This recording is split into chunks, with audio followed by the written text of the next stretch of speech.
Ya, Misi, Pak. ya. Selamat datang Nak Aga. Iya, Pak. Silakan duduk. Iya, Pak. Oke.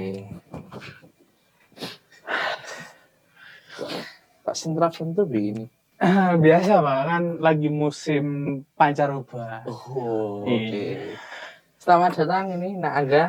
Oh, iya, Pak. Ini di ruang konseling Bapak. Oh, ini ruang konseling, Pak. Iya. Gimana Oh. kira-kira ruang konselingnya?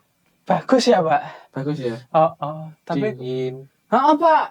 Aku juga kaget loh. Mm-mm. Yang ada AC kayaknya cuma ruangan ini ya. Wah, memang ruang konseling di SMA itu emang lebih prepare sih.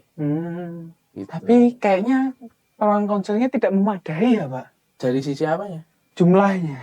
Oh, emang kurang banyak gitu ya? Iya, Pak. Oh, oke, bagus. Mungkin bisa ditambah karena sekarang ini di SMA kita masih belum banyak yang tahu menggunakan fasilitas konseling gitu loh. Ya, tapi kayaknya Bapak ini sih, Pak. Maksudnya di Google itu sudah banyak loh, Pak. Penelitian-penelitian tentang sakit mental atau apa gitu. Bapak tahu vokatif nggak, Pak? Oh, vokatif. Tahu. Nah, itu biasanya kan ini sering memberikan riset tentang Gen Z gitu, Pak. Oke. Jadi kalau di teman-teman angkatanmu ini kira-kira banyak nggak ini Apa, yang Pak? sudah sadar tentang kesehatan mental itu? Belum, mungkin ada setengah, Pak, tapi belum semua. Jadi mulai ada kesadaran bahwa sepertinya aku punya kelainan mental gitu. Oh. Gitu, Pak. Tapi itu berdasarkan self diagnosis kan? Sepertinya, Pak. Oh, mungkin dari TikTok ngeliat gitu kan, waduh, ini aku banget gitu kan.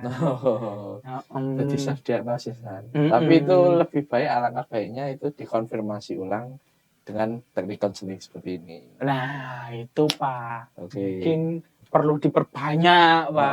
Kan? Biar kita lebih sadar juga akan kesehatan mental. Betul. Soalnya kesehatan mental itu juga mempengaruhi kesehatan diri juga toh. Itu Pak, bener banget itu, Pak. Cocok toh? Cocok. Itu. Ini kalau boleh tahu Nak Angga dari mana tadi? Dari Temanggung saya, Pak. Itu kan asalnya Aga ya. Iya, Pak. Maksud saya Aga ini dari kelas mungkin atau dari kantin mungkin. Oh, saya habis dari kantin. Habis dari kantin tapi kok agak pucet gitu mukanya Nak Angga ini. Iya, saya soalnya ini, Pak. Dari kantin itu habis ngambil jajan. Iya, habis jajan terus makan. Kabur. Oh, jadi lari. Iya. Oke, lemesnya karena lari. Tapi sebelum ke kantin tadi ada pelajaran apa dulu? Tadi ini, Pak, kalau sebelum ke kantin saya olahraga. Oh, tadi itu pelajaran olahraga. Betul. Jadi tadi pelajaran olahraganya tentang apa tadi? Tadi tentang bola kasti, Pak. Lari juga. Lari. Dengan tubuh Nak Angga segini itu lari 2 kali sehari tadi. Oh iya, Pak, jangan salah loh, Pak. Tubuh begini itu tidak ada yang berani nandangi loh, Pak. Oke, benar. Itu, Pak. Jadi Nak Angga sehari ini tadi udah 2 kali lari ya. Betul. Pas olahraga sama pas kasti sama pas dari kantin. Dari kantin habis mengambil makanan tadi itu ya. Iya, Pak. Pantas agak terlihat pucat tadi, gak sempet nyambil minumnya juga soalnya. Lupa, Pak. Soalnya pas ngambil udah ketahuan, gitu, Pak. Oke. Selain itu mungkin ya beberapa belakangan ini kan juga karena mungkin cuaca juga ya. Pak. Jadi nggak karena lari juga, karena mungkin cuacanya emang agak sedikit panas kan akhir-akhir ini kan. Oh, Bapak juga sakit, Pak? Enggak, maksudnya cuacanya ini loh. Oh iya, cuacanya. Nah, Aga juga merasakan gitu gak kira-kira? Bener, Pak. Saya juga akhir-akhir itu ngerasa bahwa, aduh, gila, panasnya itu nggak umum, Pak. Enggak, panas banget ya. Bener. Terus kalau dingin juga dingin banget, sosok malah kayak pengap gitu. Kadang malam hari juga panas Pak sekarang itu akhir-akhir ini. Iya, Pak, betul. Tuhan marah apa ya, Pak? Atau mungkin ini alam mulai bosan mungkin.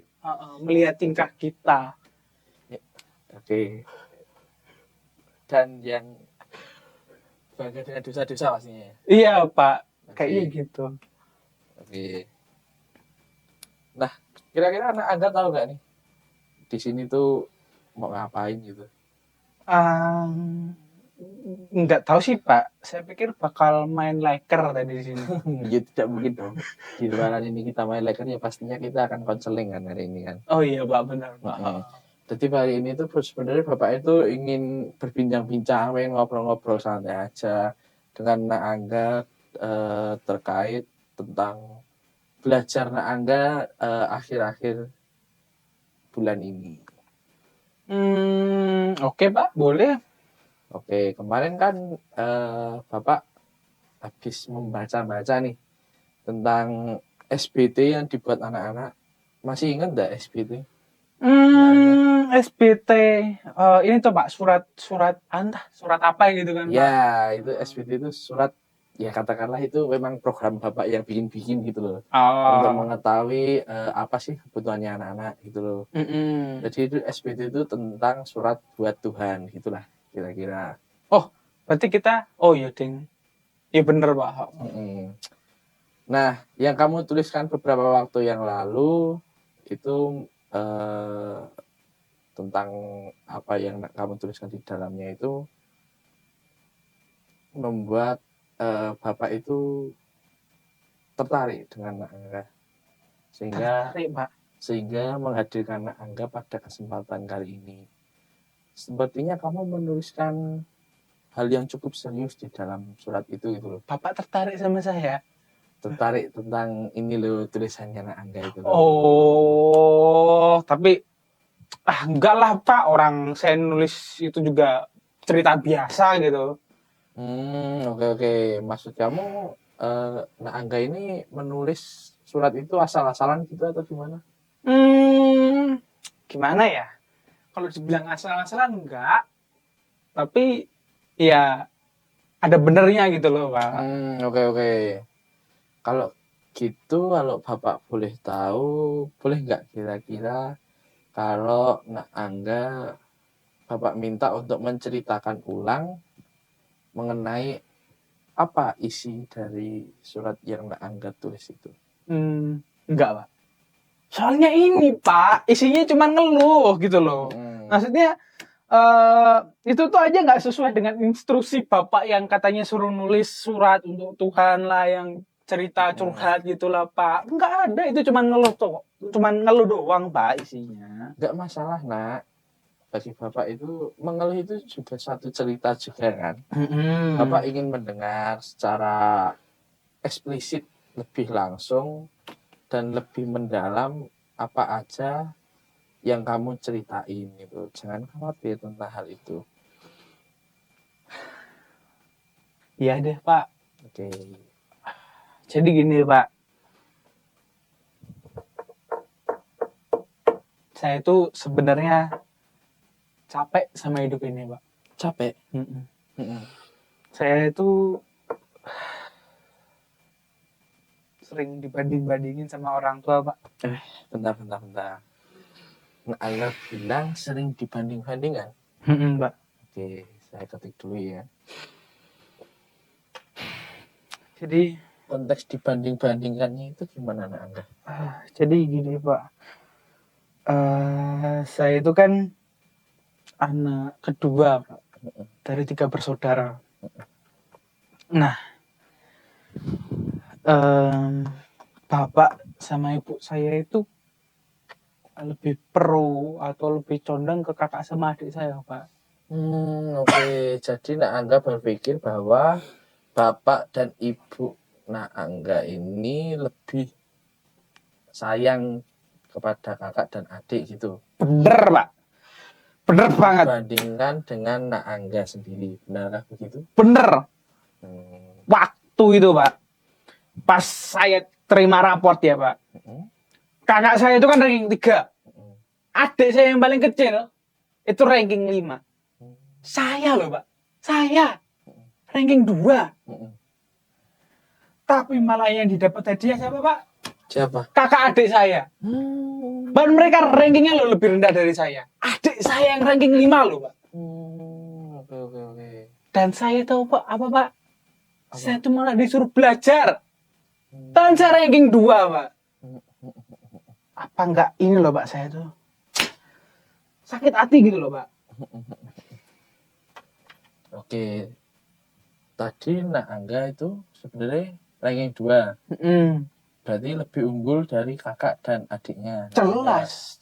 Tapi kenapa kok Nak Angga disuruh belajar, tetap disuruh belajar itu ya? Oke, berarti di titik ini tuh sebenarnya Nak Angga itu merasa iri dengan kakak dan adik Nak Angga. Jelas, Pak. Hmm. Siapa yang nggak iri, Pak, kalau diginiin? Sampai saya itu sempat bertanya-tanya, sebenarnya saya itu anaknya mereka bukan sih? Oke. Bapak juga merasakan sebenarnya tentang betapa sulitnya situasi yang Nak Angga alami saat ini. Sebenarnya gini loh, Pak. Dari sini tuh saya merasa cemas gitu. Saya cemas dengan masa depan saya, Pak. Kira-kira saya itu diperbolehkan nggak ya? Kalau setelah lulus nanti saya itu masuk ke jurusan kedokteran hewan, Pak.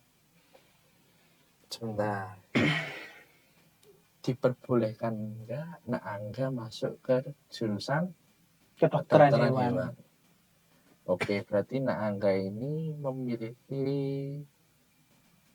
kekhawatiran atau kecemasan akan masa depan Nak Angga yang ingin Nak Angga tempuh. Apakah benar seperti itu? Jujur aja, Pak. Iya. Oke. Kalau Bapak memberikan skala 1 sampai 10, di mana saat itu titik terendah kekhawatiran, kecemasan yang Nak Angga alami, sedangkan 10 adalah kecemasan paling tinggi. Kira-kira kecemasan kamu ini berada di titik berapa, Nak? Mungkin 5 sih, Pak. 5. Oke. 5 itu kan angka yang di tengah kan ya.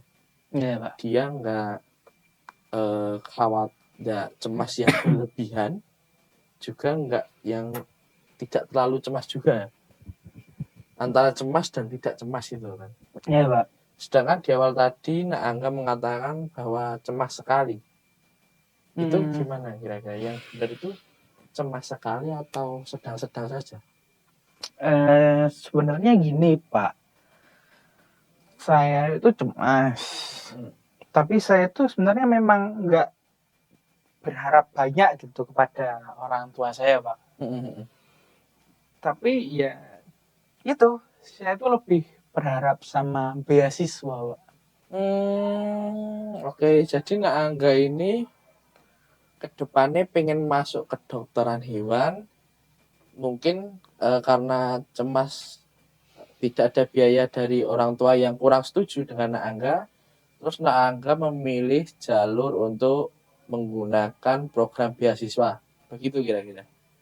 Iya, Pak. Oke. Tapi Gimana? tapi gini, Pak. Setahu saya ya, Pak.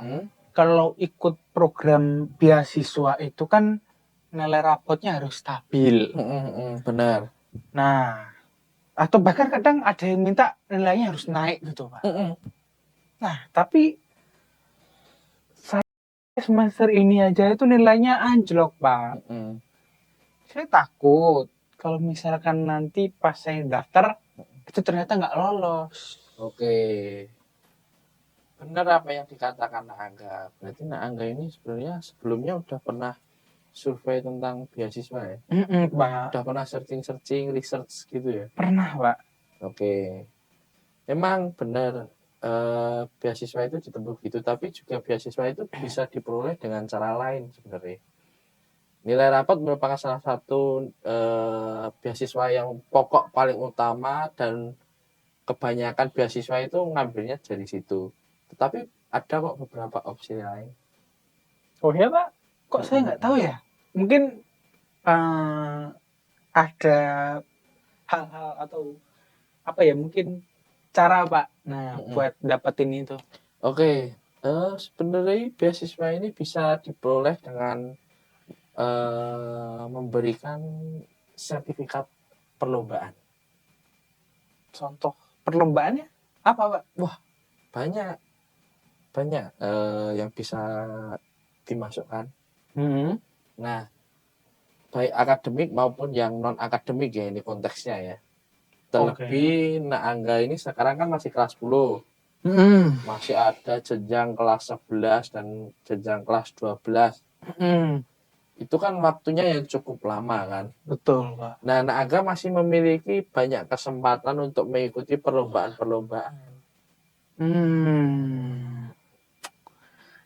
Tapi gimana ya, Pak? Gimana? Saya tuh nggak bisa apa-apa ya, Pak. Nggak bisa apa-apa. Pak. Hmm, kok aneh ya rasanya ya. Soalnya kan di awal tadi Naangga menceritakan bahwa Naangga ini berprestasi, memiliki peringkat 2. Apakah itu artinya kamu tidak bisa apa-apa? Hmm. Bagaimana menurutmu? Ya nggak juga sih, Pak. Nah, Tapi hmm, itu kan dulu, Pak, waktu masih SMP, udah oke. lama. Kalau Bapak boleh memberikan skala lagi untuk kedua kalinya. Mm-mm. Saat kamu meraih ranking 2 itu proses belajarmu ada di nomor berapa antara 1 sampai 10? Di mana Eh, 1 merupakan proses belajar yang tidak baik, sedangkan 10 merupakan proses belajar yang baik. mungkin ada di angka 8, Pak. 8, Mm-mm. cukup tinggi ya. Itu tinggi, Pak. Apa yang membuat kamu memilih angka tersebut? Dulu setiap malam itu ya, Pak, Hmm? saya itu meluangkan waktu saya Hmm? untuk belajar ulang lebih itu sekitar 1,5 jaman gitu, Hmm? Pak. Nah, habis saya belajar malamnya, Hmm? saya subuhnya bangun lagi, Pak. Oke. Belajar lagi, Pak. Oh, Itu. wah, Bapak respect sih sama apa yang Naangga lakukan. Bagaimana proses belajar yang Naangga lakukan. Bapak sangat bangga sekali dengan Naangga. Lalu untuk sekarang proses belajar Naangga itu di nomor berapa? Hmm, mungkin sekitar 4, Pak. 4 ya. Mm-mm. Kenapa kok bisa 4 itu kalau boleh tahu Naangga? Karena gimana ya, saya ngerjain, ya saya tuh belajar cuman pas ngerjain tugas aja gitu loh, Pak. Terus saya juga agak males gitu, Pak, mau belajar di rumah.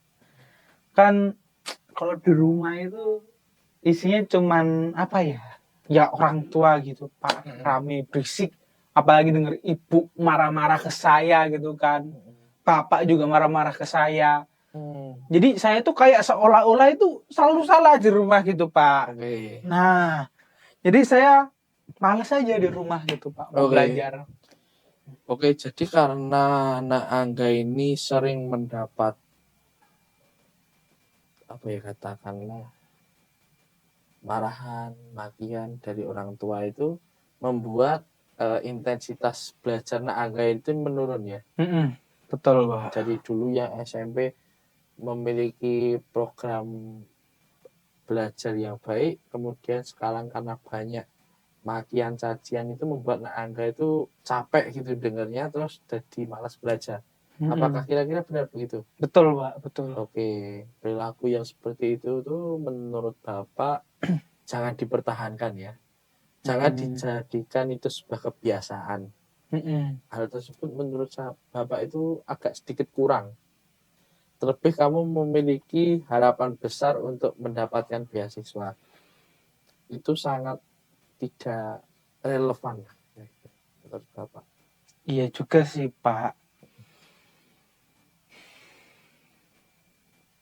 Tapi apa yang harus aku lakukan, Pak, supaya bisa kembali jadi angka yang dulu? Oke, Kamu tadi udah menjelaskan kebiasaan kamu saat kamu memiliki prestasi belajar yang cukup baik waktu kamu SMP dan kamu mendapatkan peringkat yang cukup baik kan dulu waktu SMP.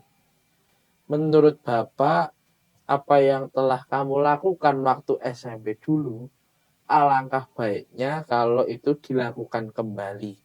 Apakah kira-kira Nak Angga sanggup menerapkan proses belajar yang sama seperti SMP dulu? Oh iya ya Pak, kayaknya bisa deh Pak, Oke. sanggup Pak.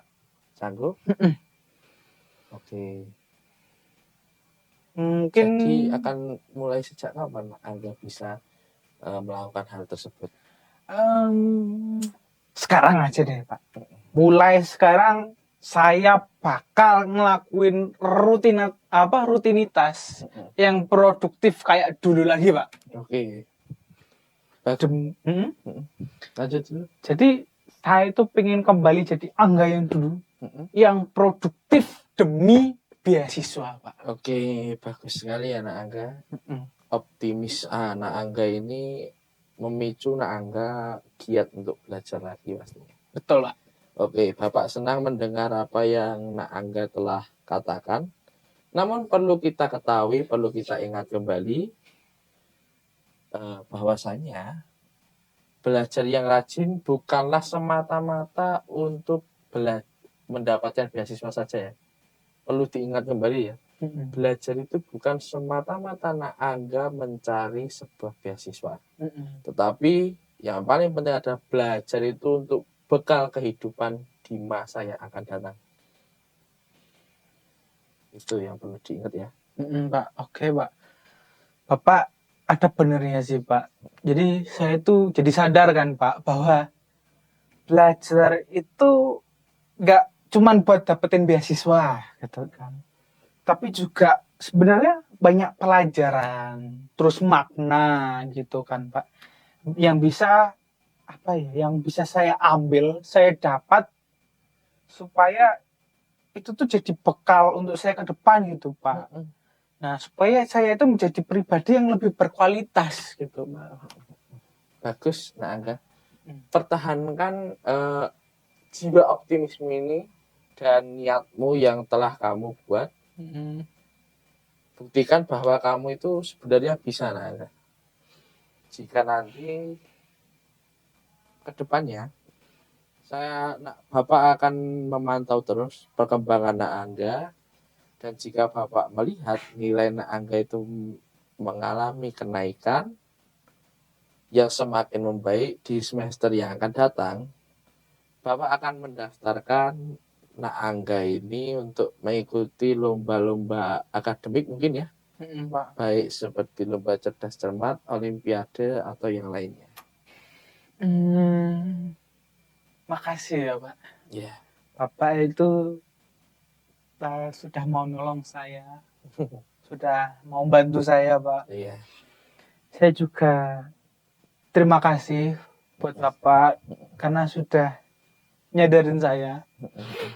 Kalau selama ini saya itu ternyata egois gitu Pak. Iya. Saya belum bisa bersikap dewasa. Oke. Sama-sama Nak Angga. Ini merupakan sebuah proses kehidupan ya, yang dimana hidup itu harus terus penuh dengan belajar, dan belajar. Pak, benar Bahkan Pak. di setiap masalah yang kita alami itu kita selalu mengambil hikmah itu menjadikan sebuah pelajaran dalam hidup kita. Benar begitu ya kira-kira Nak Angga ya? Benar banget Pak. Oke. Kira-kira Nak Angga sekarang sudah memahami bagaimana situasi dan bagaimana Nak Angga mencari jalan keluarnya, apakah sudah ketemu? Sudah Pak. Sudah ketemu ya? Berarti Nak Angga sudah paham bagaimana kedepannya langkah-langkah apa yang ingin Nak Angga ambil? Sudah Pak. Oke. Ini bisa semangat Nak Angga. Jiwa optimisnya kita gempur lagi biar Nak Angga memiliki sifat yang semangat untuk belajar terus belajar. Mbak. Oke. Ada lagi yang mungkin Angga ingin ceritakan? Hmm, gimana ya Pak? Saya kira cukup ya sih Pak. Oke, cukup ya. Mungkin suatu saat ya Pak, kalau Mm-mm, misalkan saya ada masalah lagi pengen cerita, mm-mm. saya mau cerita sama Bapak. Oke, Mm-mm. boleh sebenarnya Angga kalau ingin bercerita kembali dengan Bapak, tapi mungkin Angga bisa konfirmasi ulang melalui mungkin WA lagi, karena beberapa waktu ke depan itu Bapak ada beberapa agenda yang cukup padat. Nanti kalau Angga mengkonfirmasi ulang, mungkin Bapak akan membuatkan jadwal untuk kita bisa ketemu kembali. Begitu kira-kira. Siap Pak. Oke Pak, bisa Pak. Oke. Saya, oh iya, saya izin ini ya Pak, keluar. Oh, udah Heeh. mau keburu-buru kembali ke kelas? Oh, Pak, kayaknya waktu istirahat udah mau habis Pak. Oke. Tapi masalah Mm-mm. Angga sekarang sudah terpecahkan? Sudah Pak, sudah. Oke. Kecemasan Angga mungkin sekarang sudah mulai turun? Sudah Pak. Sudah ya? Mm-mm. Oke. Bapak harap konseling kali ini Angga bisa memecahkan permasalahan-permasalahan yang Angga hadapi, Amin. dan Bapak harap Bapak bisa sedikit banyak membantu Angga dalam menyelesaikan masalah Angga. Amin Pak. Oke.